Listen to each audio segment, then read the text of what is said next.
Hi, I'm John. This is my show, An American Scheme, where I'm proving that Diana Ross is Michael Jackson's actual mother. So I put together a few little video clips here, but this will kind of show you one of those things where it intimidates me to make these kind of videos because there's so much here. This performance here is a performance I'm going to show you is from Diana Ross on the Merv Griffin show in 1970.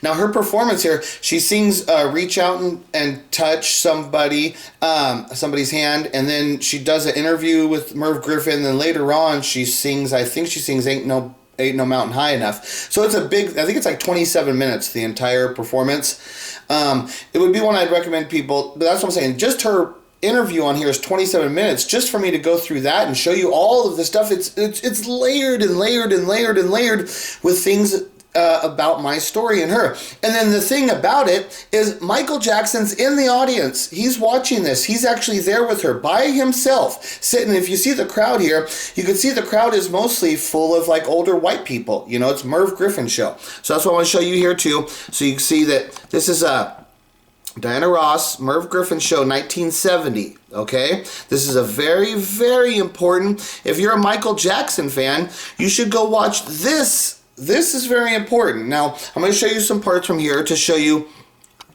And now, so this is the first song here. She's singing Reach Out and Touch Somebody's Hand. And look at how she goes into the audience. And now, remember, Michael's in the crowd with her while she's here at this thing. Michael's in the crowd, okay? He's there watching her. This is 1970. This is early in the Jackson 5 times. So now here. See, Michael's, right now, he's over on the other side. Michael is. The reason that Barry didn't want to release this song is basically because it's a waltz. And it's very hard for a waltz to make it to number one today. I want you to join in with me and do the waltz claps, too. And it goes like this.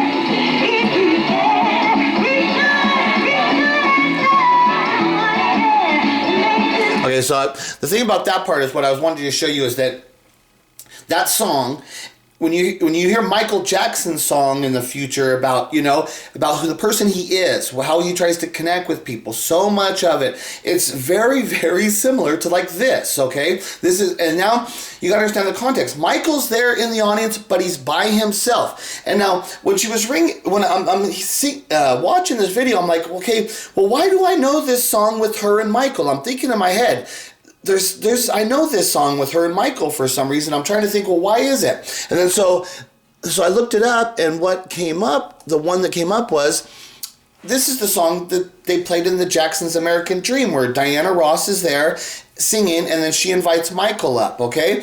But what I want you to see here is that, see, Michael's here with all of the Jacksons. There's all the brothers, and then Joseph and Catherine are there and everything. And here's Diana singing. And then look at the dress that Diana's wearing. She seems to be wearing the similar outfit that she was actually wearing on the Merv Griffin show. So here, let me show you this part here. So right now, I want you to reach out to the person next to you.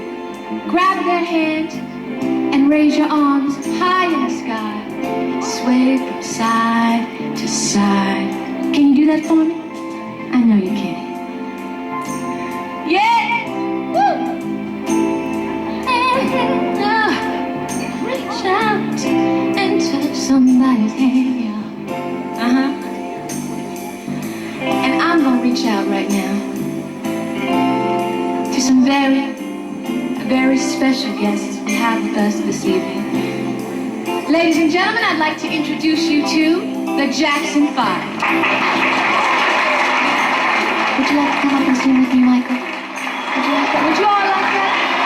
Come on. Don't be shy. Okay, so, the movie, he goes up and sings with her and stuff. But see how all the Jacksons are there? Because that's the way it would be. In any fashion where you got Michael would always be with the family. It would always be that way. That's even the way they're showing it in the movie. But now, the real thing of what happens is, so now I'm back to the Merv Griffin show again. Okay, so now, Diana had performed the reach out and touch somebody's hand. Okay, then she comes down and does this interview. Oh, actually, you see, I'm jumping. There's so much stuff here. I got to remember to go back to the other thing. I will, though, because I'm guys. That's what I'm saying. There's so much stuff here. I have to jump around because there's other stuff I need to show you. So in this part of the interview, the Merv Griffin, what I'm showing you is making sure you understand that Michael's here. This is that thing where she's singing "Reach Out." She's in the audience with everybody, right? Michael was on the other side, but he was there the whole time. You got to understand, Michael's there. Hi, they Morris. I love them. We have one of them in the audience here with us. Where? We have Michael Jackson somewhere out there. Is he out there? Where is he? There he is. That's my child. Hey. That's Michael.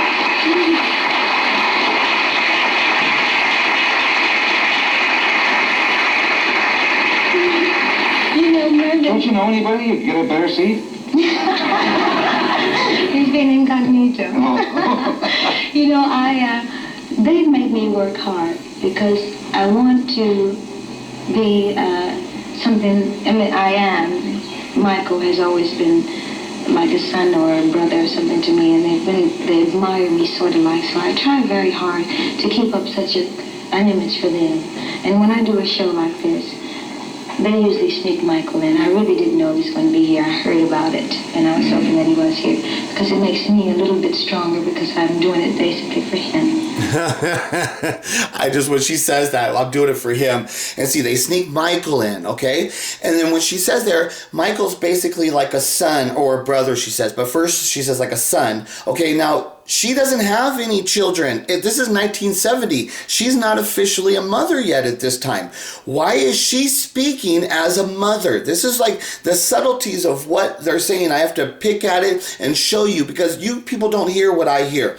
And the massive amounts of what I'm hearing, and when I watch this Merv Griffin one, it is layered. It is just intense. It's hard for me to even watch it because it's what I have to deal with just to watch this stuff. And like the words of what they say, and it's like, did you hear that? It's like, because I understand the whole context of everything. In this thing earlier, I'm not going to show you I wanted to show you, but I'm not going to show you. She was talking about moving into her first house, okay? Right at this time in Beverly Hills. Okay, the reality is, the Jacksons are living with her in that house, okay? They're actually, when the Jacksons moved to California, they moved into her house. Okay, so think about this interview. She's talking about getting her first house. Michael's there. Michael's listening to her speaking about having her first house because she was raised in the Brewster Douglas projects in Detroit. This is her own house. But now Michael's in the audience and he's living with her. He's actually living with her. Like, as I'm saying, the layers of what's going on here, I can't explain all of it because it is intense. What's actually going, and then the way she's speaking about Michael, he's like a child to me, and she says, there's Michael, that's my child. Yeah, he's like a son to me. And it's like, why is she speaking about it? Like I'm saying, she's not a person, like in this interview, she talks about all this marriage stuff and all this stuff, how she's saying, it's not a big deal. I'm not like looking to get married, but she's sure talking like a mother. It's like, why is she so motherly over Michael if she's not interested in being married and she's not like in a hurry to get into being that kind of person is what she's saying in this interview. Like I'm saying, it's just layered. It's crazy stuff. But so, Michael's actually there. That's the call. I want you to you got to really understand. Michael's there with all this stuff. She's singing the other song earlier, that's the song they do in the performance of the Jacksons. I think this is like, in the Jacksons, it's like, are they playing off of this Merv Griffin show, trying to act like the Jacksons were there, but then they set it up at some kind of banquet party where they then had it? It's like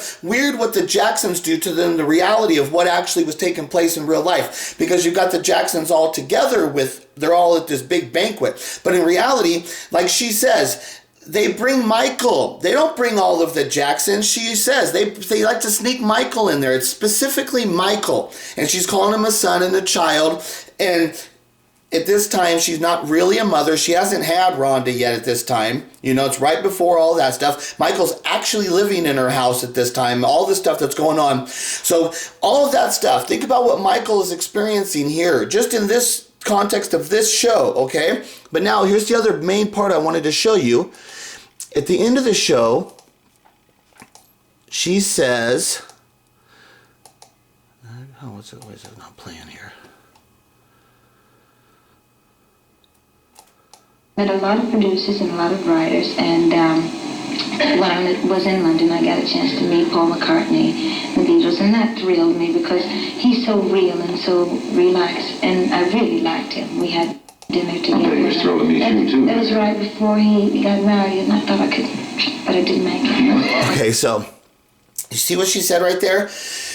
So this is 1970, okay? And he was talking about like famous people and all the things she's done. And so she said she went to London, she got a chance to meet Paul McCartney, okay? So this is what I'm saying. Michael's in the audience, okay? And she's telling these stories. She's telling this story here about how she met Paul McCartney. There's a lot of stories about what she told in this thing. And then also, like I said, how she interacts with the crowd. You'll see that Michael Jackson, it's just so Michael Jackson, everything about this. It's very, very, very much Michael Jackson. But so here in this one, she brings up Paul McCartney, and she's talking about how great he is, right? Paul McCartney, she really liked him, okay? Now, Paul McCartney with Michael Jackson. So then it's like, okay, well, and now think about, okay, so the Say, Say, Say song, this was filmed on what would be later to be known as the Neverland Ranch. So right here where they're filming this is the Neverland Ranch. This is before Michael owned it. What happened, if you don't know the story, is they're filming this video for Say, Say, Say on that property. Then Michael liked that property. He ended up purchasing it later. But it started with this, okay? So here's now Michael Jackson on that property with Paul McCartney, okay, the guy that Diana Ross was just speaking about the first time she met him now, and now Michael's now with him on this piece of property. And watch this part.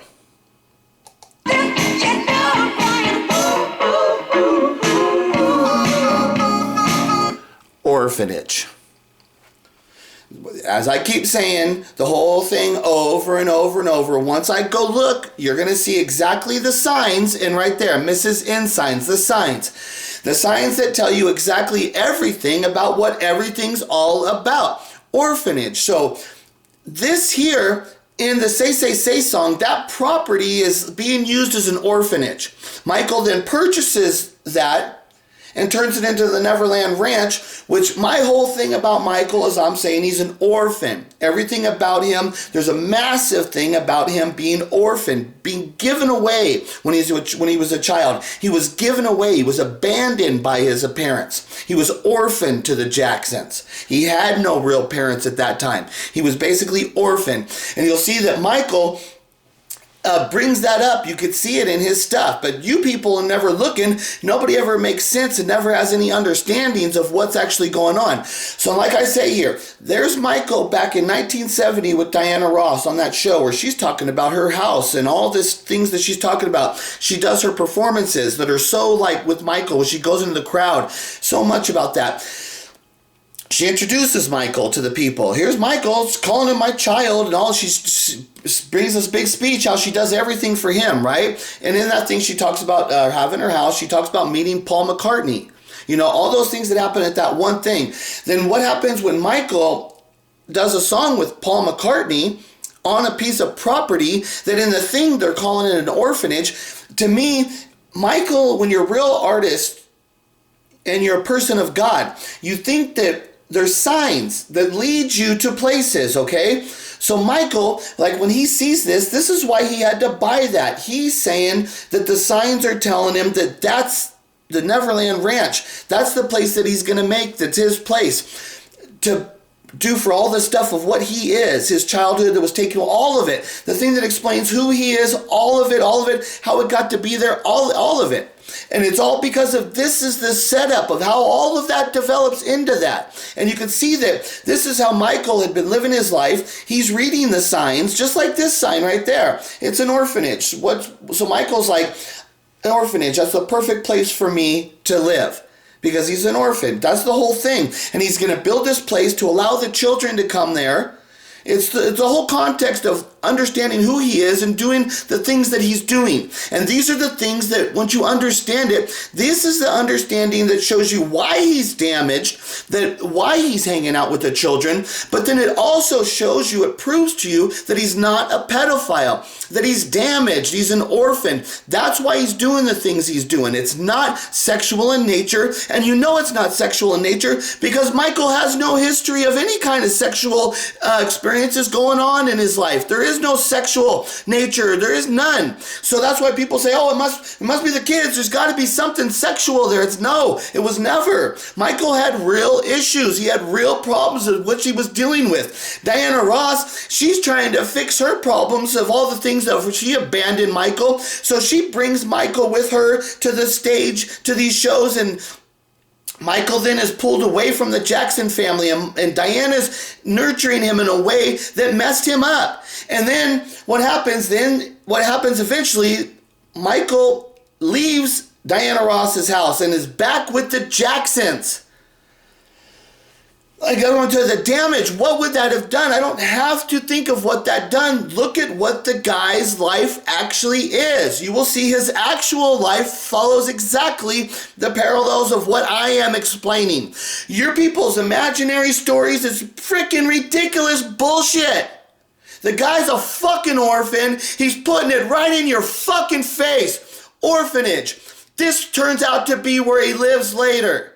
The Neverland Ranch. He turns this frickin' orphanage into the Neverland Ranch because that's what it actually is.